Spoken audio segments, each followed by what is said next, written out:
नमस्कार दोस्तों, स्वागत है आप सभी का आपके हमारे यूट्यूब चैनल पर।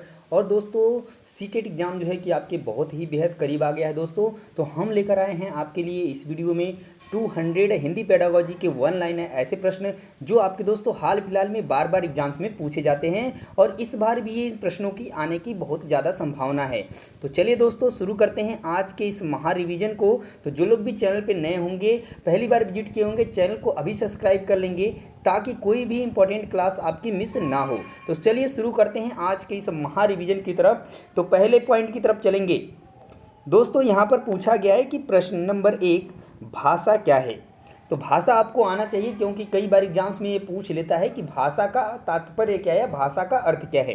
तो भाषा क्या है? तो भाषा विचारों, भावों और अनुभवों को व्यक्त करने का क्या है, एक माध्यम है। पता होना चाहिए आपको। दूसरा पॉइंट है कि भाषा सीखना किस प्रकार की प्रक्रिया है। तो ये बहुत ही इंपॉर्टेंट है क्योंकि आपका इससे प्रश्न तो 100% आना ही आना है। तो भाषा सीखना जो है एक सामाजिक, सक्रिय और क्या है, सतत प्रक्रिया है। तीसरा प्रश्न है कि बच्चे भाषा सबसे पहले कहाँ से सीखते हैं। बहुत ही इंपॉर्टेंट है। तो भाषा जो है बच्चे अपने परिवार और आसपास के सामाजिक वातावरण से सबसे पहले सीखना क्या करते हैं, प्रारंभ करते हैं। वहीं अगला प्रश्न है कि भाषा अधिगम में सबसे महत्वपूर्ण भूमिका किसकी होती है। तो ध्यान दीजिएगा, भाषा अधिगम में सबसे जो महत्वपूर्ण होती है वो बच्चे की सक्रिय सहभागिता और सामाजिक जो अंतःक्रिया होती है उसकी होती है।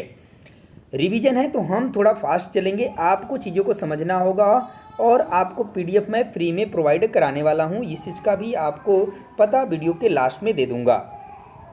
प्रश्न नंबर 5 है कि भाषा सीखने में त्रुटियां क्या दर्शाती हैं। तो देखिए, भाषा सीखने में त्रुटियां क्या दर्शाती हैं, तो बच्चे की सीखने की जो प्रक्रिया है और उसकी समझ है उसको ये दर्शाती हैं। प्रश्न नंबर 6 है कि भाषा शिक्षण का प्रमुख उद्देश्य क्या होना चाहिए। तो भाषा शिक्षण का प्रमुख उद्देश्य ये होना चाहिए कि प्रभावी संप्रेषण और भाषा के व्यवहारिक प्रयोग की क्षमता विकसित करना। नेक्स्ट है कि मातृभाषा का विकास शिक्षण में क्या महत्व है। मातृभाषा देखिए बहुत ही इंपॉर्टेंट है, ध्यान दीजिएगा। जब भी बच्चा स्कूल में जाता है तो उसकी मातृभाषा में ही बच्चे को शिक्षा दीक्षा दे सकते हैं, कोई प्रॉब्लम नहीं है। तो इस चीज़ पे आप हमेशा ध्यान देंगे। तो मातृभाषा का शिक्षण, भाषा शिक्षण में क्या महत्व है, ध्यान दीजिएगा कि यह बच्चे की जो सहज अभिव्यक्ति और नई भाषा सीखने का क्या बनती है, आधार बनती है। क्योंकि जब बच्चा स्कूल जाता है तो उसे केवल मातृभाषा का ही ज्ञान होता है। नेक्स्ट है कि भाषा का विकास जो है किससे प्रभावित होता है। तो देखिए, ये किसी एक चीज़ से प्रभावित नहीं होता है, ये हमारे सामाजिक वातावरण, अनुभव और अंतःक्रिया और अवसरों से क्या होती है, प्रभावित होती है। नेक्स्ट है कि भाषा सीखने में बच्चे को किस रूप में देखना चाहिए। तो सक्रिय भाषा विद्या शिक्षार्थी के रूप में क्या करना चाहिए, देखना चाहिए। नेक्स्ट पॉइंट है कि भाषा शिक्षण में केवल रटने पर जोर देना क्यों उचित नहीं है। तो देखिए, क्योंकि भाषा का जो वास्तविक विकास है वो प्रयोग और संप्रेषण से होता है, इसलिए हम रटने पर केवल इसको जोर नहीं दे सकते हैं। वहीं पूछा है कि भाषा की जो 4 प्रमुख दक्षताएं हैं वो कौन कौन सी हैं। तो आपको पता होगा, सुनना, बोलना, पढ़ना और लिखना, और ये बिल्कुल क्रम में है। तो इनका क्रम भी पूछा जाता है कि ये जो भाषा के कौशल हैं या दक्षताएं हैं उनको क्रम से लगाइए या कौन कौन सी हैं। नेक्स्ट पॉइंट देखते हैं। चलिए, नेक्स्ट पॉइंट में पूछा गया है कि भाषा की प्रथम अर्जित कौशल सामान्यतः कौन सी होती है। तो सबसे पहले बच्चा सुनना शुरू करता है, सुनना, बोलना, पढ़ना और लिखना। ठीक है। नेक्स्ट पॉइंट है कि बोलने का कौशल किससे अधिक विकसित होता है। तो बातचीत और मौखिक अभिव्यक्ति के अवसरों से जो बोलने का कौशल होता है वो सबसे अधिक विकसित होता है। नेक्स्ट है कि पढ़ने का मुख्य उद्देश्य क्या है। तो लिखित भाषा को समझना और अर्थ को ग्रहण करना, ये पढ़ने का मुख्य उद्देश्य है। नेक्स्ट है कि लेखन कौशल के विकास के लिए क्या आवश्यक है। तो लेखन कौशल के लिए जो सबसे आवश्यक है वो है नियमित अभ्यास और अर्थपूर्ण लेखन के अवसर। नेक्स्ट है आपका कि भाषा शिक्षण में संदर्भ का क्या महत्व है। तो संदर्भ जो है भाषा को अर्थपूर्ण और क्या बनाती है, सहज बनाती है। नेक्स्ट है कि बच्चों को भाषा सिखाने का सबसे प्रभावी तरीका क्या है। तो सबसे प्रभावी तरीका है भाषा का वास्तविक परिस्थितियों में प्रयोग करवाना। अगला प्रश्न है कि भाषा कक्षा में शिक्षक की भूमिका कैसी होनी चाहिए। तो शिक्षक को एक मार्गदर्शक और सहायक की भूमिका निभानी चाहिए। नेक्स्ट पॉइंट है कि भाषा सीखने में संवाद क्यों महत्वपूर्ण है। तो संवाद से बच्चे को भाषा के प्रयोग और अर्थ निर्माण के क्या मिलते हैं, अवसर मिलते हैं। इस वजह से संवाद क्या है, भाषा सीखने में महत्वपूर्ण है। नेक्स्ट पॉइंट है कि भाषा शिक्षण में बाल केंद्रित दृष्टिकोण का क्या अर्थ है। तो ध्यान दीजिएगा, शिक्षण में बच्चे की आवश्यकताओं, अनुभवों और सक्रिय सहभागिता को क्या करना, प्राथमिकता देना। इस वजह से बाल केंद्रित दृष्टिकोण क्या है, ये अर्थ है भाषा शिक्षण में। ठीक है, अगले पेज पे चलते हैं और देखते हैं अगले पेज पे किस टॉपिक से प्रश्न पूछे गए हैं। तो यहाँ अब आपसे पूछे गए हैं भाषा अधिगम के सिद्धांत एवं बाल केंद्रित भाषा शिक्षण से। पॉइंट नंबर 1 है यहाँ पर कि भाषा अधिगम का व्यवहारवादी दृष्टिकोण किस पर आधारित है। तो याद रखेंगे, अनुकरण, अभ्यास और प्रोत्साहन पर। नेक्स्ट है कि भाषा अधिगम का जन्म जातिवादी दृष्टिकोण किस पर आधारित है। तो याद रखेंगे, भाषा सीखने की जन्मजात क्षमता और मानसिक संरचना पर। नेक्स्ट पॉइंट है कि भाषा अधिगम का संज्ञानात्मक दृष्टिकोण क्या मानता है। तो ध्यान दीजिएगा कि भाषा अधिगम सोचने, समझने और अर्थ बनाने की क्या है, एक प्रक्रिया है।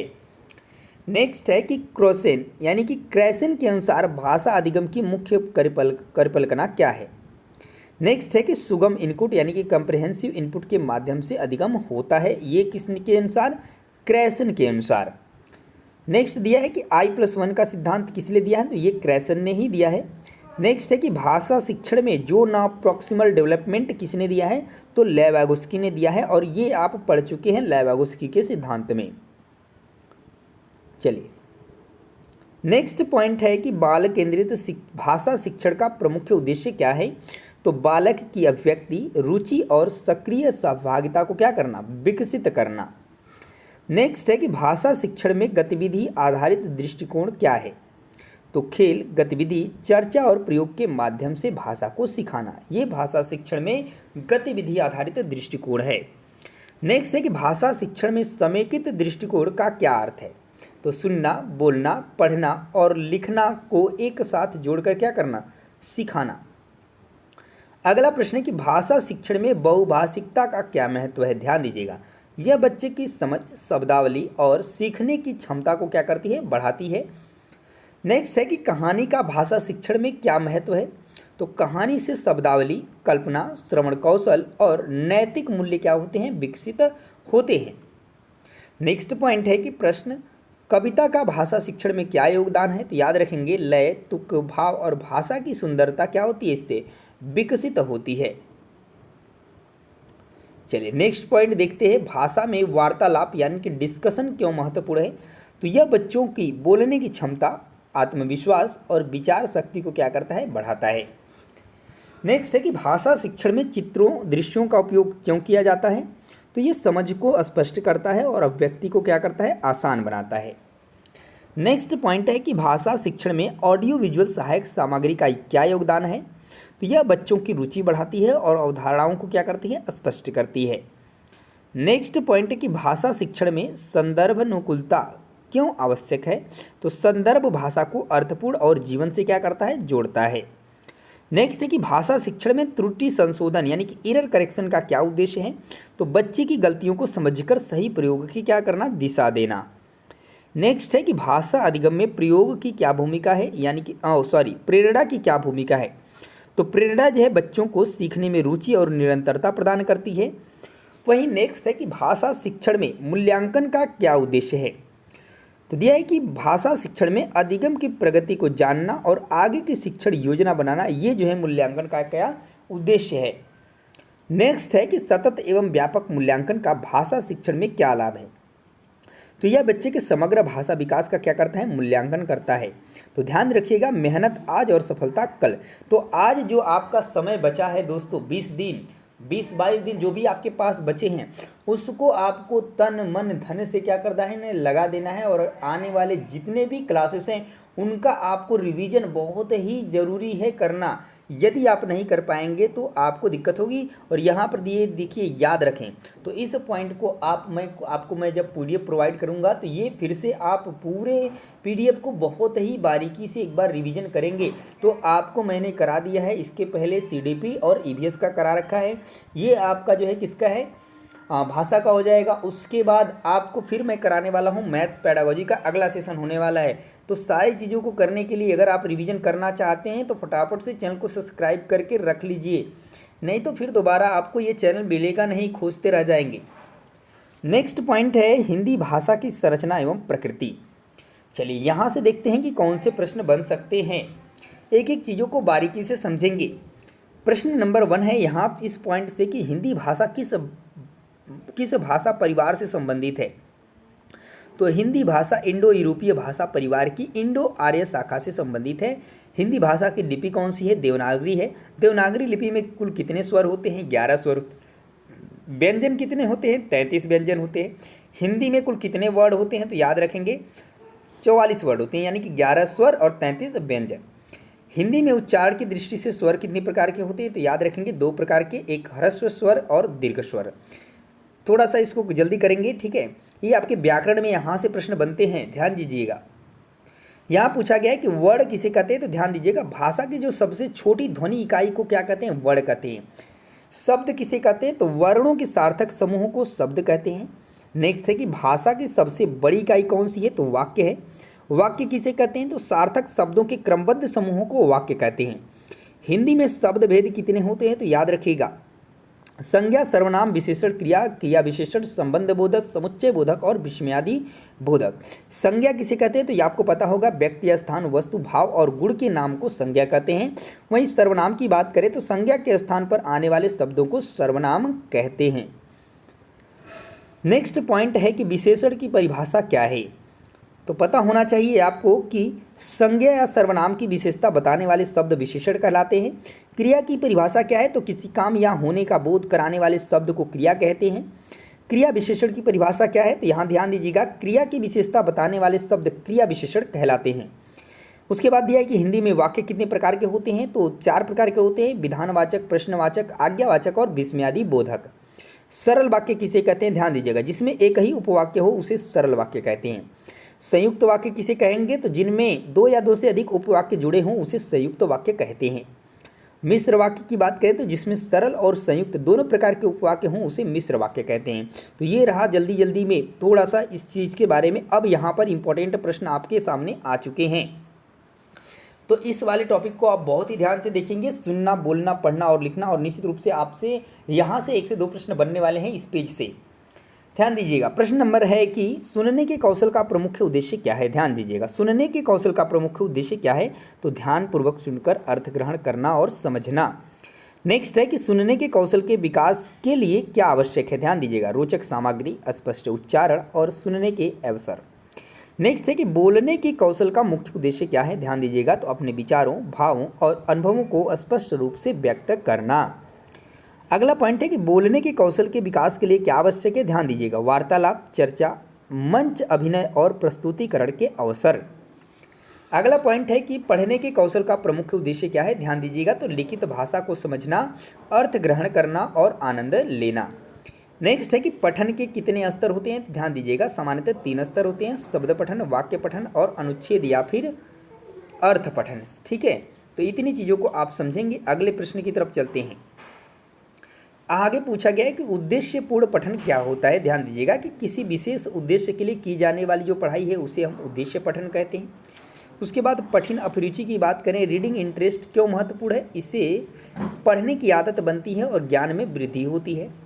नेक्स्ट है कि लेखन कौशल का जो प्रमुख उद्देश्य है वो क्या है, ध्यान दीजिएगा। तो विचारों और भावों को लिखित रूप में प्रभावी ढंग से व्यक्त करना।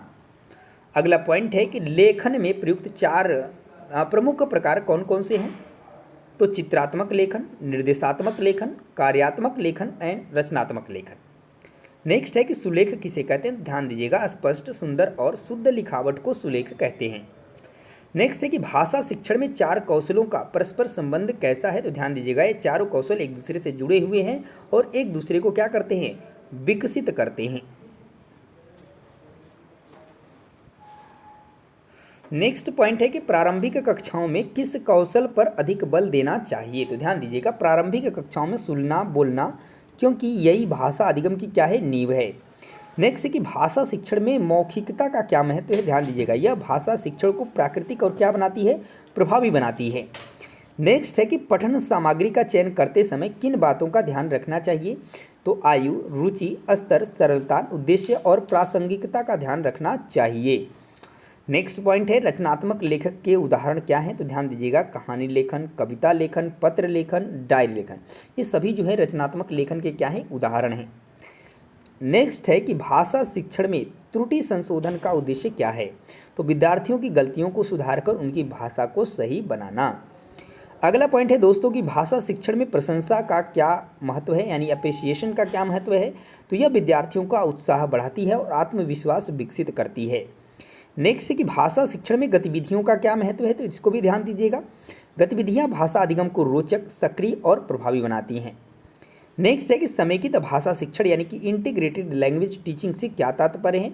तो चारों कौशलों यानी कि सुनना, बोलना, पढ़ना और लिखना को एक साथ क्या करना, समन्वित रूप से क्या करना, सिखाना। और इस पॉइंट को भी आप ध्यान देंगे जो यहाँ पर दिया गया है कि याद रखें, भाषा शिक्षण का लक्ष्य केवल ज्ञान देना नहीं होता है, बल्कि भाषा प्रयोग करने की दक्षता या क्षमता विकसित करना होता है। वहीं चारों कौशल एक दूसरे के पूरक हैं, इस बात का ध्यान देंगे। 100% यहाँ से एक प्रश्न बनकर के आएगा। चलिए नेक्स्ट पेज पे आ जाते हैं और यहाँ आपसे पूछा गया है कि भाषा शिक्षण के जो तरीके हैं या गतिविधियाँ हैं और मूल्यांकन, इनसे पहले आने वाले जो अधिक बार प्रश्न हैं वो उसको यहाँ पर देखते हैं। पूछा गया है कि भाषा शिक्षण में प्रत्यक्ष विधि क्या है। ध्यान दीजिएगा, तो दिया है कि इस विधि में लक्ष्य भाषा का प्रत्यक्ष प्रयोग कराकर सिखाया जाता है। नेक्स्ट है आपके पास कि व्याकरण विधि की मुख्य विशेषता क्या है। तो देखिए, इसमें नियमों की व्याख्या मातृभाषा में करके अनुवाद और रटने पर जोर होता है, जिसमें कि हम व्याकरण की बात करते हैं। अगला दिया है कि संप्रेषणात्मक भाषा शिक्षण का उद्देश्य क्या है। देखिए, तो भाषा का वास्तविक जीवन में प्रभावी संप्रेषण के लिए प्रयोग करना सिखाना। अगला है कि भाषा शिक्षण में गतिविधियों का क्या महत्व है। तो गतिविधियाँ सीखने को रोचक, सक्रिय और अस्थायी बनाती हैं। वहीं दिया है कि कहानी कहना से क्या क्या विकसित होता है। तो ध्यान दीजिएगा, सुनने, बोलने, कल्पना शक्ति, शब्द भंडार और नैतिक मूल्यों का क्या होता है, विकास होता है। और नेक्स्ट है आपका कि भूमिका अभिनय यानी कि रोल प्ले का उपयोग किस कौशल के लिए किया जाता है। तो ध्यान दीजिएगा, बोलने और सामाजिक संप्रेषण कौशल के लिए। अगला है कि समूह चर्चा का भाषा शिक्षण में क्या लाभ है। तो विचार प्रवाह, अभिव्यक्ति कौशल, सुनने की क्षमता और आत्मविश्वास बढ़ता है। नेक्स्ट है कि चित्र वर्णन गतिविधि से क्या विकसित होता है। तो अवलोकन शक्ति, शब्द भंडार, वाक्य निर्माण और मौखिक अभिव्यक्ति। नेक्स्ट है पद पहेली। यहाँ पर पूछा गया कि पद पहेली का उपयोग क्यों किया जाता है। तो याद रखेंगे, यह शब्द ज्ञान, वर्तनी, ध्यान और रुचि को बढ़ाता है। नेक्स्ट पॉइंट है कि पठन अभ्यास के लिए क्या क्या ध्यान रखना चाहिए। तो स्तरानुसार सामग्री, अर्थबोध पर जोर और नियमित अभ्यास पर ध्यान देना चाहिए। नेक्स्ट है कि पूर्व पठन क्रियाएं कौन सी हो सकती हैं। तो ध्यान दीजिएगा, शीर्षक देखना, चित्र देखना, पूर्व ज्ञान से संबंध जोड़ना और अनुमान लगाना। चलिए नेक्स्ट है कि पाठ के दौरान क्या करना चाहिए, यानी कि रीडिंग के दौरान क्या करना चाहिए। तो अर्थ समझना चाहिए, महत्वपूर्ण बिंदु चिन्हित करना चाहिए और प्रश्न पूछना चाहिए। अगला है कि पठन के बाद यानी कि पढ़ने के बाद क्या गतिविधियां करनी चाहिए। तो प्रश्नोत्तर कराना चाहिए, सार लेखन होना चाहिए, चर्चा होनी चाहिए, चित्र बनाना होना चाहिए और रचनात्मक लेखन आदि। उसके बाद नेक्स्ट है कि लेखन कौशल के विकास के लिए कौन कौन सी गतिविधियाँ उपयोगी हैं। तो अनुच्छेद लेखन, पत्र लेखन, डायरी लेखन, चित्र वर्णन और रिपोर्ट लेखन। नेक्स्ट है कि सृजनात्मक लेखन क्यों महत्वपूर्ण है। तो यह कल्पना शक्ति, अभिव्यक्ति, मौलिकता और भाषा कौशल को क्या करता है, बढ़ाता है। अगला पॉइंट है कि शब्द भंडार बढ़ाने के क्या तरीके हैं। तो पर्यायवाची शब्द, विलोम शब्द, अनेकार्थी शब्द, मुहावरे, लोकोक्तियाँ और शब्द खेल, ये इतने तरीके हैं शब्द भंडार बढ़ाने के। नेक्स्ट है कि वर्तनी सुधार के लिए क्या किया जा सकता है। तो ध्यान दीजिएगा, शब्द सूचियों, लेखन अभ्यास, वर्तनी खेल और नियमित अभ्यास से हम क्या कर सकते हैं, वर्तनी को सुधार कर सकते हैं। नेक्स्ट है कि भाषा शिक्षण में मूल्यांकन का क्या उद्देश्य है? तो अधिगम के प्रगति को जानना, आवश्यक सुधार के लिए क्या करना, मार्गदर्शन देना। नेक्स्ट है कि मूल्यांकन के कौन कौन से प्रकार हैं? तो ध्यान दीजिएगा, प्रारंभिक मूल्यांकन, निरंतर मूल्यांकन और अंतिम मूल्यांकन। नेक्स्ट है कि निरंतर मूल्यांकन यानी कि जिसको हम सतत मूल्यांकन बोलते हैं, उसका अर्थ क्या होता है? तो ध्यान दीजिएगा, पूरे शैक्षणिक सत्र में नियमित अवलोकन, रिकॉर्डिंग और उसका क्या करना, फिर मूल्यांकन करना ही क्या कहलाता है? सतत मूल्यांकन कहलाता है। नेक्स्ट पॉइंट की तरफ आते हैं, भाषा शिक्षण की मूल्यांकन प्रक्रिया एवं कक्षा में उपयोग। दिया है कि भाषा शिक्षण में सतत एवं व्यापक मूल्यांकन का मुख्य उद्देश्य क्या है? दिया है कि विद्यार्थियों की प्रगति का समग्र आकलन करना और उनकी क्षमताओं का विकास करना। नेक्स्ट है कि भाषा शिक्षण का मूल्यांकन किन आधारों पर किया जाना चाहिए? तो श्रवण, वाचन, पठन, लेखन एवं मौखिक अभिव्यक्ति और सृजनात्मक लेखन के आधार पर किया जाना चाहिए। नेक्स्ट है कि प्रश्न, भाषा शिक्षण में रूब्रिक का क्या उपयोग है? देखिए, मूल्यांकन को स्पष्ट, निष्पक्ष और मानकीकृत बनाने में सहायक होता है। दिया है वहीं कि मौखिक परीक्षण यानी कि ओरल टेस्ट किनके लिए उपयुक्त है? तो ध्यान दीजिएगा, सुनने, बोलने, उच्चारण और समझने की क्षमता के मूल्यांकन के लिए। नेक्स्ट है कि लिखित परीक्षा यानी कि रिटन टेस्ट का क्या उद्देश्य होता है? तो पठन, लेखन, व्याकरण और शब्द ज्ञान की समझ का मूल्यांकन करना। नेक्स्ट है कि भाषा कक्षा में प्रतिपुष्टि क्यों आवश्यक है, फीडबैक क्यों आवश्यक है? क्योंकि यह सीखने की कमियों को दूर कर सुधार और प्रगति में सहायक होती है। चलिए आगे देखते हैं, अगला प्रश्न है, त्रुटि विश्लेषण से, एरर एनालिसिस से, कि त्रुटि विश्लेषण से शिक्षक को क्या लाभ होता है? तो इससे विद्यार्थियों की सामान्य त्रुटियों का पता चलता है और शिक्षण में सुधार होता है। नेक्स्ट है कि भाषा शिक्षण में पोर्टफोलियो का क्या महत्व है? तो यह विद्यार्थी की प्रगति और कार्यों के विकास को दर्शाता है। सहपाठी मूल्यांकन का क्या लाभ है? तो यह सहयोग, आत्मविश्वास और आलोचनात्मक सोच को बढ़ाता है। नेक्स्ट है कि भाषा शिक्षण में स्व मूल्यांकन क्यों महत्वपूर्ण है? ध्यान दीजिएगा, इससे छात्र अपनी शक्तियों और कमजोरियों को पहचान कर सुधार कर सकते हैं। वहीं नेक्स्ट है कि भाषा शिक्षण में परियोजना कार्य यानी कि प्रोजेक्ट वर्क क्यों दिया जाता है?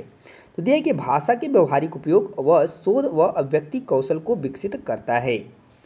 नेक्स्ट है कि भाषा शिक्षण में नाट्य प्रस्तुति का क्या उपयोग होता है? तो ध्यान दीजिएगा, यह संवाद कौशल, अभिव्यक्ति और आत्मविश्वास बढ़ाने में क्या है, सहायक है।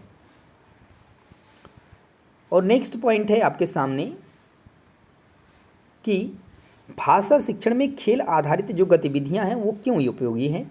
देखिए, भाषा सीखने को रोचक, प्रभावी और स्मरणीय बनाती हैं। और नेक्स्ट है कि भाषा शिक्षण में पठन पाठन सामग्री का चयन किन बातों को ध्यान में रखकर करना चाहिए? दिया है कि आयु, रुचि, स्तर, स्थानीयता और जीवन से जुड़ाव को ध्यान में रखकर। नेक्स्ट है कि बहुभाषिक कक्षा में हिंदी शिक्षण के लिए क्या रणनीति होनी चाहिए? तो दिया है कि मातृभाषा का सहारा, चित्र, गतिविधियों, अनुवाद और अधिक अभ्यास। नेक्स्ट है कि डिजिटल संसाधनों का भाषा शिक्षण में क्या महत्व है? तो दिया है कि ये शिक्षण को क्या रोचक बनाते हैं, दृश्यात्मक बनाते हैं और प्रभावी बनाते हैं। अगला पॉइंट है कि भाषा शिक्षण में चार्ट, चित्र और फ्लैश कार्ड का क्या उपयोग है? तो ध्यान दीजिएगा, ये शब्द ज्ञान, समझ और स्मरण शक्ति को क्या करते हैं, बढ़ाते हैं। वहीं अगला पॉइंट है कि कक्षा में समय प्रबंधन यानी कि टाइम मैनेजमेंट क्यों आवश्यक है? तो इससे सभी गतिविधियों के लिए पर्याप्त समय मिलता है और लक्ष्य पूरे होते हैं। अगला पॉइंट है कि भाषा शिक्षण में शिक्षार्थियों की रुचि कैसे बढ़ाई जा सकती है? तो ध्यान दीजिएगा, रोचक गतिविधियाँ, कहानी, खेल, चर्चा और प्रशंसा से हम क्या कर सकते हैं, विद्यार्थियों की रुचि को बढ़ा सकते हैं। नेक्स्ट है कि भाषा शिक्षण का अंतिम लक्ष्य क्या होना चाहिए? तो वह है प्रभावी संप्रेषण, सही अभिव्यक्ति और साहित्यिक संवेदनशीलता का विकास करना। चलिए नेक्स्ट पेज पे चलते हैं और यहाँ में भाषा के चारों कौशलों का शिक्षण किस तरीके से होना चाहिए उसके बारे में चर्चा करते हैं इस टॉपिक पे। यहाँ पर प्रश्न है कि सुनने कौशल के विकास के लिए क्या आवश्यक है? तो ध्यान दीजिएगा, रोचक सामग्री होनी चाहिए, एकाग्रता होनी चाहिए, स्पष्ट उच्चारण और दोहराव के अवसर। दूसरा पॉइंट है कि सुनने कौशल के लिए किस प्रकार की गतिविधियां उपयोगी हैं? तो दिया है कहानी सुनना, वार्ता सुनना, ऑडियो सुनकर उत्तर देना या निर्देशों का पालन करना। दिया है कि बोलने कौशल के विकास के लिए क्या आवश्यक है? तो ध्यान दीजिएगा, संवाद, चर्चा, प्रस्तुतिकरण और मौखिक अभ्यास के अवसर। दिया है कि बोलने कौशल में बच्चे को क्या प्रोत्साहन देना चाहिए? तो आत्मविश्वास, स्पष्टता, शुद्ध उच्चारण और निर्भीक अभिव्यक्ति। और नेक्स्ट है कि बोलने के लिए कौन सी गतिविधियाँ उपयोगी हैं, तो ध्यान दीजिएगा भूमिका अभिनय, समूह चर्चा, वक्तव्य देना और वर्णन करना। और अगला है कि पढ़ने कौशल के विकास के लिए क्या क्या आवश्यक है, तो रुचिकर पठन सामग्री, नियमित अभ्यास और पठन के उद्देश्य की सामग्री या समझ। नेक्स्ट पॉइंट है कि पढ़ने के प्रकार कौन कौन से हैं, तो ध्यान दीजिएगा इसको, मौन पठन, जोर से पठन, चिंतनात्मक पठन और अध्ययनात्मक पठन। पठन में पूर्व पठन क्यों किया जाता है, तो ध्यान दीजिएगा पाठ के प्रति रुचि जगाने और पूर्व जानकारी सक्रिय करने के लिए। पठन के दौरान पठन का उद्देश्य क्या है, तो ध्यान दीजिएगा पाठ को समझना, मुख्य बिंदु निकालना और अर्थ को ग्रहण करना। अगला है कि पठन के पश्चात का उद्देश्य क्या है, तो समझ की पुष्टि करना, सार लिखना और चिंतन करना। और नेक्स्ट है कि लेखन कौशल के विकास के लिए क्या आवश्यक है, तो ध्यान दीजिएगा विचारों की स्पष्टता, शब्द भंडार, व्याकरण ज्ञान और नियमित अभ्यास। नेक्स्ट है कि लेखन के प्रकार कौन कौन से हैं, तो सृजनात्मक लेखन, कार्यात्मक लेखन, पत्र लेखन, सूचना लेखन और अनुच्छेद लेखन। और अगला है कि लेखन से पहले क्या करना चाहिए, तो विचार एकत्र करना, रूपरेखा बनाना और उपयुक्त शब्दों का चयन करना। ध्यान दीजिएगा सारे के सारे जो है आपके लिए बहुत ही इंपॉर्टेंट हैं, क्योंकि इन्हीं सबों से मिलकर के आपके लिए क्वेश्चंस बनेंगे एग्जाम्स के अंदर। अगला है कि लेखन में किन बातों का ध्यान रखना चाहिए, त्याग शुद्ध वर्तनी, सही व्याकरण, स्पष्ट प्रस्तुति और क्रमबद्ध विचार। दिए कि भाषा शिक्षण में समेकित दृष्टिकोण क्या है, तो चारों कौशलों का एक साथ और आपस में जुड़कर क्या करना, शिक्षण करना। नेक्स्ट है कि भाषा सीखने में त्रुटि सुधार क्यों आवश्यक है, तो यह सीखने की प्रगति को सुधारता है और सही भाषा के प्रयोग को बढ़ाता है। वहीं अगला प्रश्न है कि भाषा शिक्षण में बहुभाषिकता का क्या महत्व है, तो यह छात्रों की मातृभाषा का सम्मान करता है और सीखने को सहज बनाता है। अगला पॉइंट है कि कक्षा में भाषा शिक्षण का माध्यम क्या होना चाहिए, तो सरल, स्पष्ट और समझने योग्य हिंदी भाषा का क्या होना चाहिए, उपयोग होना चाहिए। देखिए भाषा शिक्षण में ICT का क्या उपयोग है, तो ऑडियो वीडियो, ई कंटेंट और डिजिटल संसाधन रुचि को और क्या करते हैं, समझ बढ़ाते हैं। अगला पॉइंट है कि भाषा शिक्षण में सतत एवं व्यापक मूल्यांकन का क्या महत्व है, तो यह बच्चों की प्रगति का समग्र आकलन करता है और सुधार के अवसर देता है। चलिए अगले पेज की तरफ चलते हैं और भाषा शिक्षण में जो सहायक संसाधन और नवाचार हैं यानी कि TLM की बात करते हैं यहाँ पर। तो दिया कि भाषा शिक्षण में शिक्षण सामग्री यानी कि सहायक शिक्षण सामग्री का क्या महत्व है। दिया है कि शिक्षण को रोचक, सरल और प्रभावी बनाती है तथा समझ को गहरा करती है। नेक्स्ट पॉइंट है कि ब्लैक बोर्ड का उपयोग भाषा शिक्षण में कैसे किया जा सकता है, तो दिया है कि शब्द को लिखना, वाक्य बनाना, चार्ट बनाना, श्रुति लेख और सारांश लिखवाने में। अगला है कि चार्ट और पोस्टर का भाषा शिक्षण में क्या उपयोग है, तो ध्यान दीजिएगा ये दृश्य सामग्री सीखने को आकर्षक बनाती है और स्मृति को मजबूत करती है।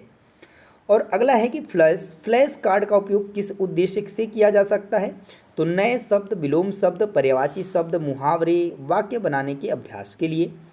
भाषा शिक्षण में चित्रों का क्या महत्व है, तो चित्र अर्थबोध बढ़ाते हैं, नए शब्द सिखाने, कहानी और वर्णन करवाने में क्या है, ये सहायक होते हैं। चलिए नेक्स्ट है कि ऑडियो विजुअल साधनों का भाषा शिक्षण में क्या योगदान है, तो दिया है कि सुनने और देखने के माध्यम से भाषा अधिगम को प्रभावी और दीर्घकालिक बनाते हैं। अगला है कि एनिमेशन और वीडियो का भाषा कक्षा में उपयोग कैसे किया जा सकता है, तो कहानी, संवाद, उच्चारण और सांस्कृतिक संदर्भ समझाने के लिए किया जा सकता है। नेक्स्ट है कि रेडियो का भाषा शिक्षण में क्या उपयोग है, तो श्रवण कौशल, उच्चारण, समाचार, नाटक और चर्चा के लिए प्रेरित करता है। अगला है कि भाषा प्रयोगशाला यानी कि लैंग्वेज लैब क्या है, तो ध्यान दीजिएगा ऐसी प्रयोगशाला जहां ऑडियो रिकॉर्डिंग और हेडफोन द्वारा भाषा कौशल विकसित किए जाते हैं, उसका मतलब क्या है, वो लैंग्वेज लैब है। नेक्स्ट है कि ई लर्निंग संसाधन भाषा शिक्षण में कैसे सहायक है, तो ऑनलाइन सामग्री, quiz, video, audio, PDF, interactive गतिविधियों से सीखना सरल बनाते हैं। नेक्स्ट पॉइंट है कि मोबाइल ऐप का भाषा शिक्षण में क्या लाभ है, तो ध्यान दीजिएगा शब्द ज्ञान, व्याकरण, उच्चारण और अभ्यास को कहीं भी सुलभ बनाते हैं। नेक्स्ट है कि ई बुक का क्या महत्व है, तो ध्यान दीजिएगा यह रोचक, इंटरेक्टिव और बहुमाध्यमीय संसाधन के रूप में कार्य करती है। शब्द विचार की बात करें तो ये क्या होता है, तो दिया है कि कक्षा की दीवार पर उपयोगी शब्दों, वाक्यों और प्रदर्शन ताकि बच्चे बार बार देखें और सीखें। नेक्स्ट है कि भाषा कोने का उद्देश्य क्या है, दिया है कि बच्चों को स्वतंत्र पठन, लेखन और भाषा गतिविधियों के अवसर देना। नेक्स्ट है कि समाचार पत्र का भाषा शिक्षण में क्या उपयोग है, तो समसामयिक ज्ञान, शब्द संपदा, पठन और चर्चा कौशल के विकास के लिए। और नेक्स्ट है कि कहानी किताबों का चयन करते समय किन बातों का ध्यान रखना चाहिए, तो आयु उपयुक्त, रोचक, सरल भाषा, चित्रों सहित और मूल्य परक होनी चाहिए। नेक्स्ट है कि बच्चों को पुस्तकालय उपयोग के लिए कैसे प्रेरित करते हैं, तो ध्यान दीजिएगा, रोचक पुस्तकें उपलब्ध कराएं, पुस्तक परिचय दें और पठन गतिविधियां कराएं। अगला प्रश्न है कि भाषा शिक्षण में संस्कृति का समावेश क्यों आवश्यक है, तो इससे भाषा के साथ परंपराएं, मूल्य और सामाजिक समझ भी क्या होती है, विकसित होती है। अगला पॉइंट है कि बहुभाषिक संसाधनों का उपयोग कब और कैसे करें, तो ध्यान दीजिएगा, नए शब्दों की समझ, तुलना और अर्थ स्पष्ट करने के लिए आवश्यकता अनुसार करें। अगला प्रश्न है कि भाषा शिक्षण में नवाचार क्यों आवश्यक है, तो बदलते समय और बच्चों की रुचि के अनुसार शिक्षण को प्रभावी और रोचक बनाने के लिए क्या जरूरी है, नवाचार जरूरी है। चलिए अगले पॉइंट की तरफ चलते हैं, भाषा शिक्षण में मूल्यांकन, नवाचार एवं समावेशन। तो निश्चित देखेंगे यहाँ पर समावेशन से जो प्रश्न बन सकते हैं, सीसीई से बन सकते हैं, मूल्यांकन से बन सकते हैं, जो कि आपके लिए बहुत ही इंपॉर्टेंट होंगी। पॉइंट है कि सतत और व्यापक मूल्यांकन में भाषा शिक्षक की भूमिका क्या है, तो आप ध्यान देंगे, शिक्षक नियमित रूप से छात्रों की भाषाई प्रगति का अवलोकन करता है और सुधार के लिए मार्गदर्शक देता है। अगला है कि भाषा अभिगम में त्रुटि सुधार का क्या महत्व है, तो यह भाषा सीखने की प्रक्रिया को सटीक बनाता है और सही प्रयोग की आदत विकसित करता है। नेक्स्ट है कि समावेशी कक्षा में विविध भाषा पृष्ठभूमि वाले छात्रों के लिए शिक्षक क्या करें, तो सरल भाषा, दृश्य सामग्री, सहायक गतिविधियां और सकारात्मक प्रोत्साहन का क्या करें, प्रयोग करें। वहीं अगला है कि बहुभाषिक कक्षा में मातृभाषा का उपयोग किन किन तरीकों से किया जा सकता है, तो ध्यान दीजिएगा, समझाने, शब्दार्थ स्पष्ट करने, चर्चा करने और आत्मविश्वास बढ़ाने के लिए कर सकता है। अगला है कि पाठ्य पुस्तक से परे भाषा शिक्षण क्यों जरूरी है, ध्यान दीजिएगा, इससे भाषा और वास्तविक जीवन से संबंध बनता है और संप्रेषण कौशल विकसित होता है। और नेक्स्ट पॉइंट है आपका कि भाषा शिक्षण में परियोजना कार्य का क्या लाभ है, तो ध्यान दीजिएगा, यह रचनात्मकता, सहयोग, शोध क्षमता और भाषा के उपयोग को व्यवहारिक बनाता है। और नेक्स्ट है कि भाषा शिक्षण में डिजिटल संसाधनों के उपयोग से क्या लाभ है, तो शिक्षण रोचक बनता है, पहुंच आसान होती है और आत्मनियंत्रित अधिक संभव होता है। देखिए, भाषा शिक्षण में रचनात्मक लेखन का क्या महत्व है, तो यह कल्पना शक्ति, अभिव्यक्ति क्षमता और भाषा के प्रभावी प्रयोग को बढ़ाता है। अगला है कि भाषा अधिगम में पर्यावरण प्रिंट क्या होते हैं, ध्यान दीजिएगा, तो आसपास के संकेत, बोर्ड, लेबल, पोस्टर आदि जो पढ़ने की प्रारंभिक समझ को बढ़ाते हैं।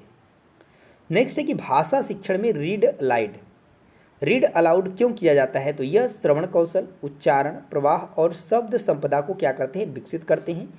भाषा अधिगम में पीयर लर्निंग का क्या महत्व होता है, तो छात्र एक दूसरे से सीखते हैं, संवाद कौशल और आत्मविश्वास क्या होता है, बढ़ता है। अगला पॉइंट है कि भाषा शिक्षण में फिल्मों, कहानियों के दृश्य का क्या लाभ है, तो दिया है कि कठिन अवधारणाएं सरल होती हैं और भाषा की समझ गहरी होती है। तो ये बहुत ही इंपॉर्टेंट सभी के सभी पॉइंट्स हैं, आपको ध्यान देना है।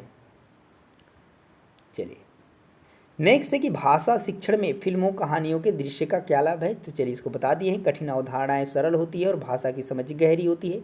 अगला है कि अलग अलग अधिगम गति वाले छात्रों के लिए शिक्षक क्या रणनीति अपनाएं, तो विभेदित शिक्षण, अतिरिक्त अभ्यास और व्यक्तिगत ध्यान दें।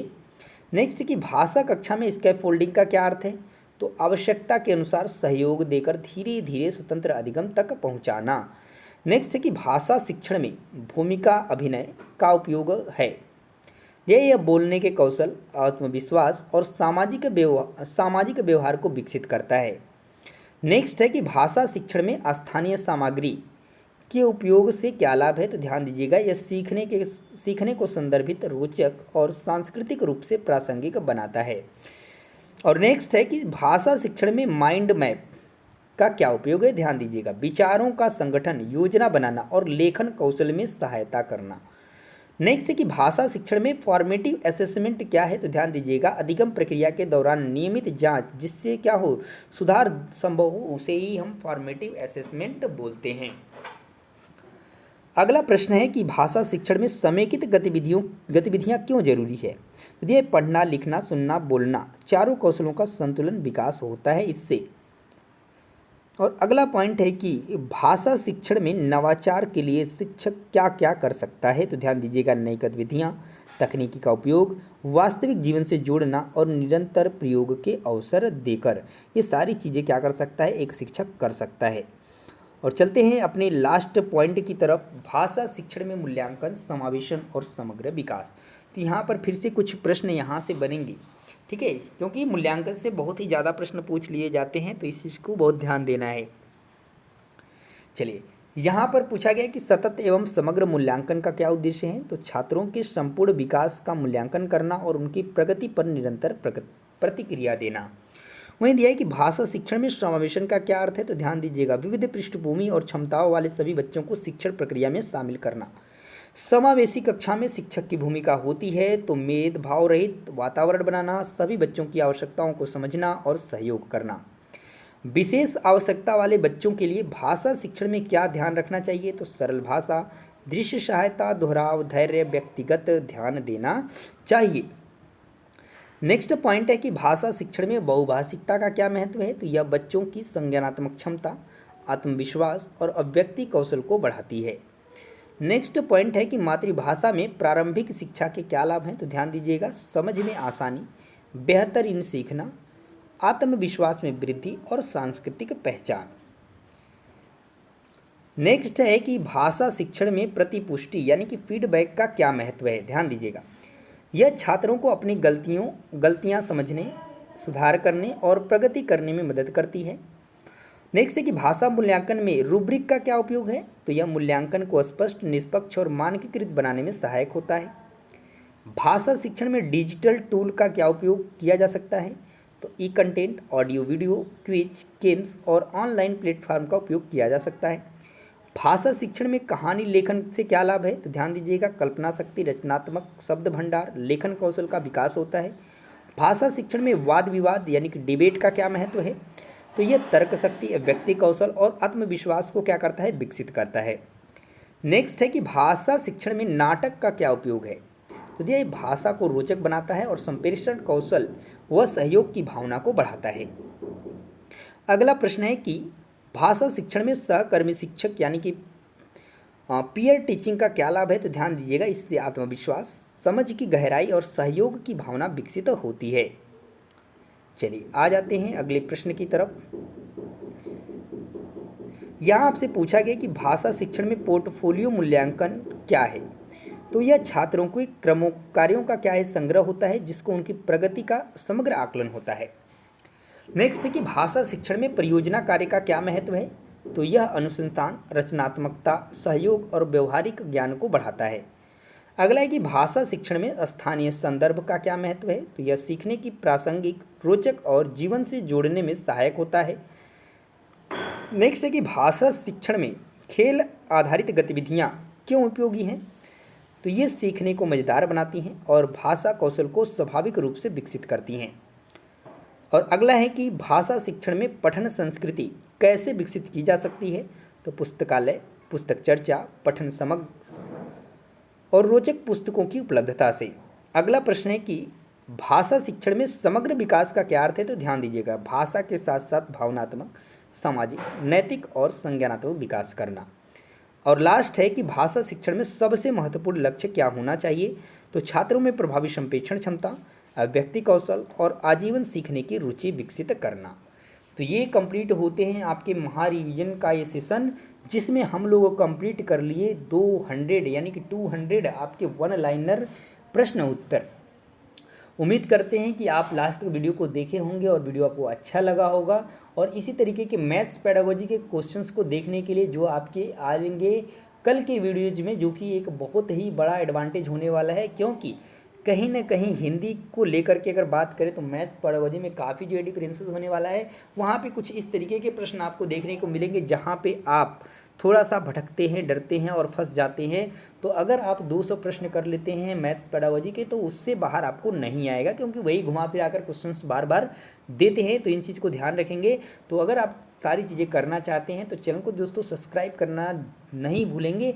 अभी सब्सक्राइब करिए और बेल आइकन को प्रेस कर लीजिए। और आपको ये कैसे मिलेगा तो आप लोग एक प्यारा सा कमेंट करेंगे पीडीएफ के लिए, और वहाँ पर आपको लिंक मिल जाएगा आपको इंडिविजुअली, जहाँ से आप पीडीएफ इसका डाउनलोड कर सकते हैं। ठीक है, तो दोस्तों मिलेंगे नेक्स्ट वीडियो में मैथ पेडागोजी के सेशन के साथ। तब तक के लिए दोस्तों जय हिंद।